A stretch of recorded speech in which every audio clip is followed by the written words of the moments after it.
Bonjour, je suis le professeur Didier Bessy, je suis professeur associé dans le service de dermatologie du centre hospitalo-universitaire de Montpellier et je vais donc vous parler de quelques actualités sur les acrosyndromes vasculaires en m'attachant à vous parler surtout des formes de l'enfant et de l'adolescent. Donc on va parler d'abord du syndrome de Raynaud, ensuite de l'acrocyanose et du syndrome bascule. Je vous dirai quelques mots sur les engelures Covid et surtout la conduite à tenir face à des engelures précoces. Et puis on abordera très brièvement l'érythermalgie. Alors le syndrome de Raynaud de l'enfant et de l'adolescent est assez proche de celui qu'on observe chez l'adulte en termes épidémiologiques. La prévalence exacte n'est pas très connue, mais elle est estimée aux environs de 15% suivant les séries. Et on peut dire que classiquement, le syndrome de Raynaud débute après l'âge de 10 ans. Donc un syndrome de Raynaud est assez rare entre 0 et 10 ans, il est estimé à environ 2% des cas, et peut-être doit-il nous orienter plus vers une étiologie secondaire. Il existe une prédominance féminine du syndrome de Raynaud de l'enfant et de l'adolescent, comme chez l'adulte, dans 80% des cas, et un risque d'atteinte secondaire qui est estimé entre 10 et 25% des cas, là aussi, comme chez l'adulte.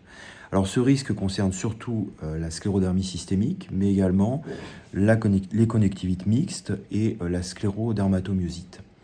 Plus rarement, on peut observer des syndromes de Raynaud de l'enfant au cours du lupus érythémateux systémique ou de la dermatomyosite.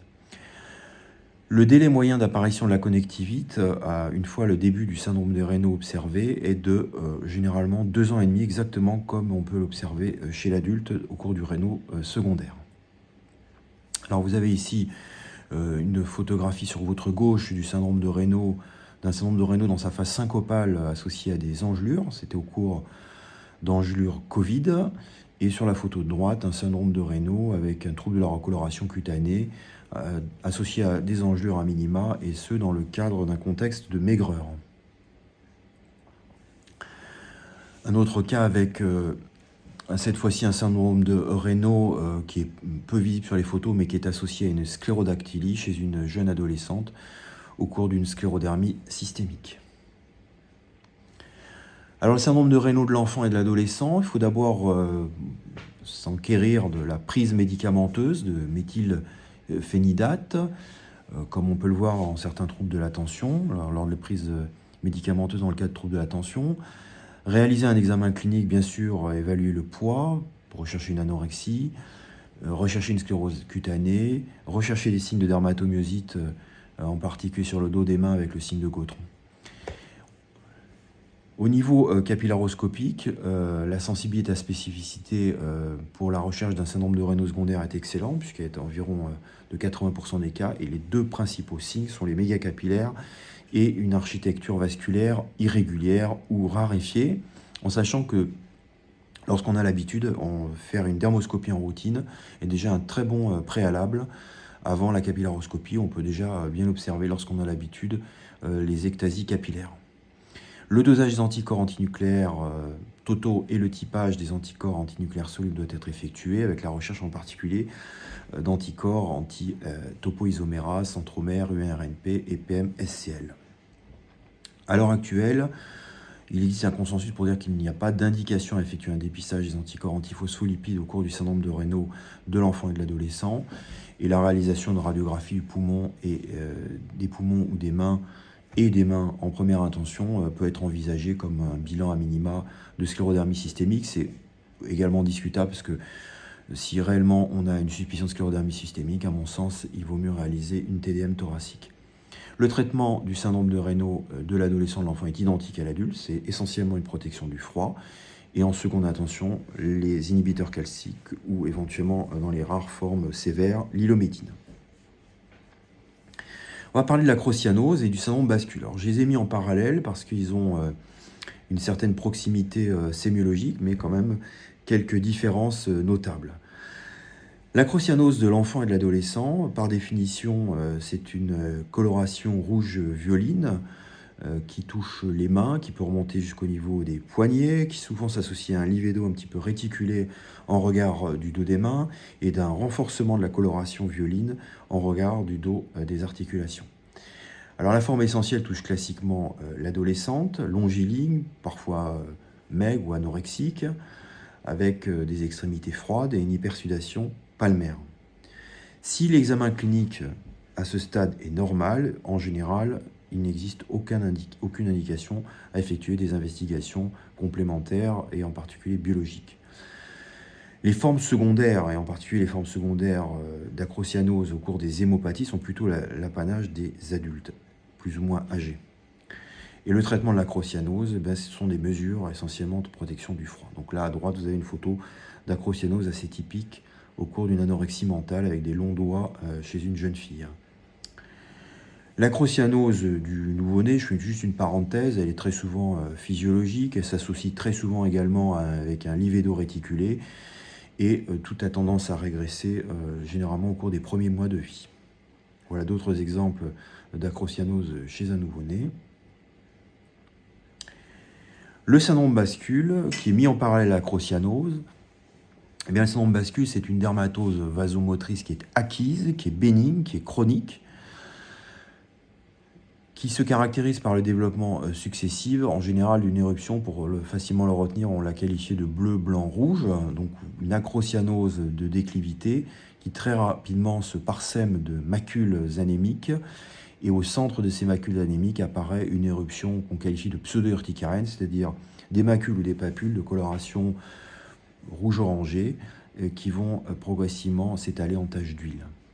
Alors l'une des grandes différences du syndrome bascule avec les acrocyanoses, c'est que vous avez très souvent des symptômes qui sont associés avec un prurite, une sensibilité, un œdème des membres atteints. C'est souvent un motif de consultation. Et la réversibilité également de l'ensemble des symptômes en clinostatisme est assez caractéristique. Classiquement, chez l'adolescent, on observe le syndrome bascule donc en orthostatisme prolongé après une douche chaude. Et on verra que la forme du nourrisson, elle est un petit peu différente. C'est souvent une forme qui est vue aux urgences pédiatriques. Alors voilà le cas princeps du syndrome bascule que nous avions rapporté chez une jeune fille de 17 ans qui depuis 1 an avait ce qui était qualifié d'urticaire déclive avec une érythrocyanose, un prurite qui la gênait. Elle avait du mal à faire les courses avec sa maman parce que dès qu'elle était en station debout prolongée, elle avait une sorte d'impatience des jambes. Et en revanche, elle n'avait aucun symptôme lors de la marche ou lors du sport.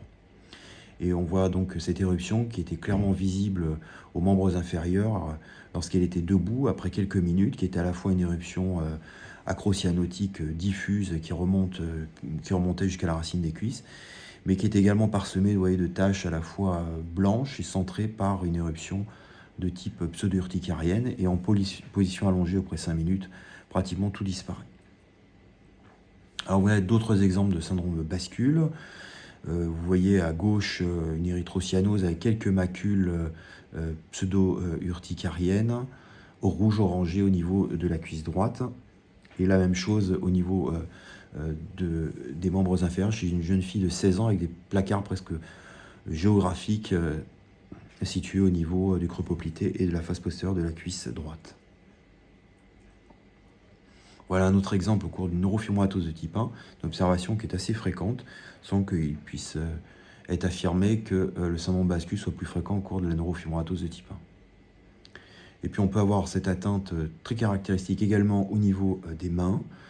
Et sur la photo de gauche, on voit bien plusieurs couleurs, à la fois la couleur de la peau normale au niveau de la face supérieure de l'avant-bras, l'érythrocyanose qui touche à la fois la main, le dos du poignet, et puis ces lésions à la fois claires, un peu anémiques, et rouges, pseudo-urticariennes qui s'y associent. À droite, la même chose, même si c'est un petit peu plus discret, c'est surtout la cyanose qui domine. On voit cependant les macules pseudo-urticariennes sur le dos de la main gauche, et un renforcement également de l'érythème orangé en regard des articulations. Alors le syndrome bascule chez l'adolescent, le point important, c'est le risque d'association avec le syndrome de tachycardie posturale orthostatique, qu'il faut donc rechercher par la mesure de la fréquence cardiaque au repos et après orthostatisme, plus de 10 minutes, et à ce moment-là, voir si la fréquence cardiaque monte de plus de 40 battements par minute. S'il y a une suspicion de syndrome de tachycardie posturale orthostatique, il faut à ce moment-là le confirmer après visite cardiologique par un tilt test, c'est-à-dire une mesure de la fréquence cardiaque et de la tension artérielle, mais sur une table qui est basculée. C'est une exploration fonctionnelle cardiologique. Le syndrome de tachycardie posturale orthostatique, c'est-à-dire que c'est un syndrome qui est très fréquent chez l'adolescent et qui est assez peu spécifique en termes de symptômes, parce que souvent il donne une espèce de fatigue chronique avec des jambes sans repos, ce qui souvent est responsable d'un certain confinement de l'adolescent sur son canapé, qui peut donc être tout à fait physiologique par ailleurs.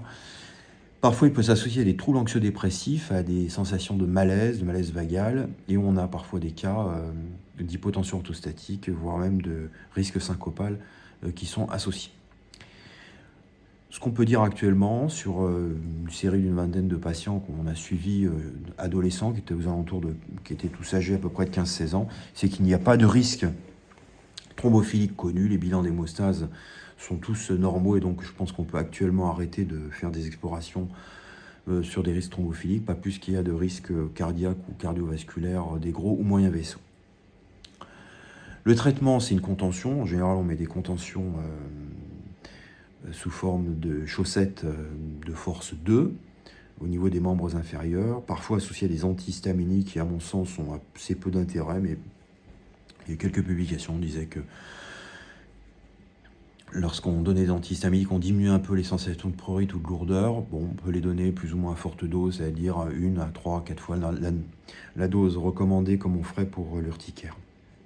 Il est très probable que les syndromes bascules régressent progressivement à l'âge adulte, puisqu'on en observe très peu chez les adultes. Et la physiopathologie reste mal connue. On peut très bien imaginer que la stase veineuse soit responsable de la coloration bleue, qui est un mécanisme de vasoconstriction artériolaire compensatoire qui soit responsable des taches anémiques, mais en revanche, on n'explique toujours pas l'éruption pseudo-urticarienne. Alors, toute autre chose, c'est le syndrome bascule du nourrisson, parce que c'est souvent des formes cliniques qui sont vues aux urgences pédiatriques.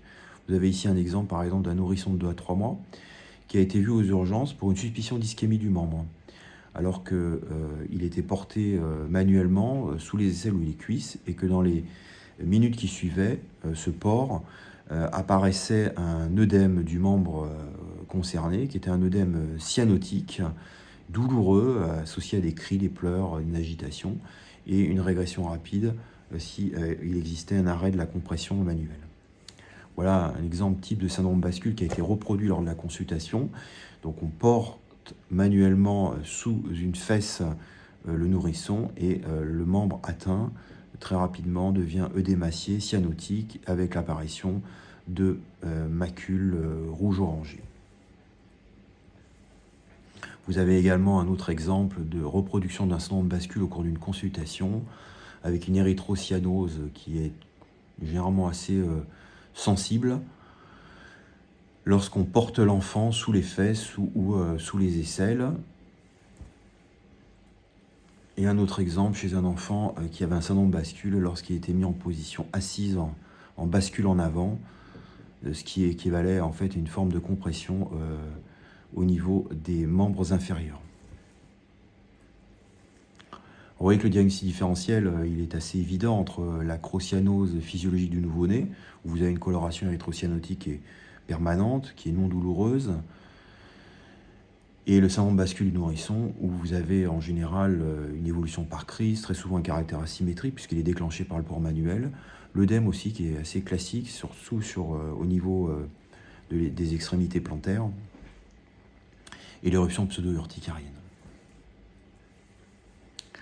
Alors, au cours du syndrome bascule du nourrisson, a priori, il n'existe pas de risque de tachycardie posturale orthostatique, ni d'hypotension orthostatique, ni a priori de risque syncopal.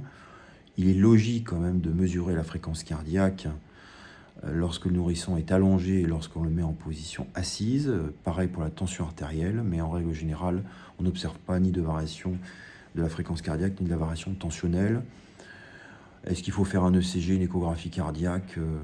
On tend à le faire de moins en moins parce qu'on a l'impression vraiment qu'on est sur quelque chose de tout à fait physiologique. Le traitement, c'est un traitement qui est préventif. On indique aux parents qu'il faut éviter tout ce qui est port manuel prolongé ou striction, en particulier sous les aisselles, sous les fesses. Et il est très probable que le syndrome bascule du nourrisson guérisse spontanément au cours des premiers mois après la marche.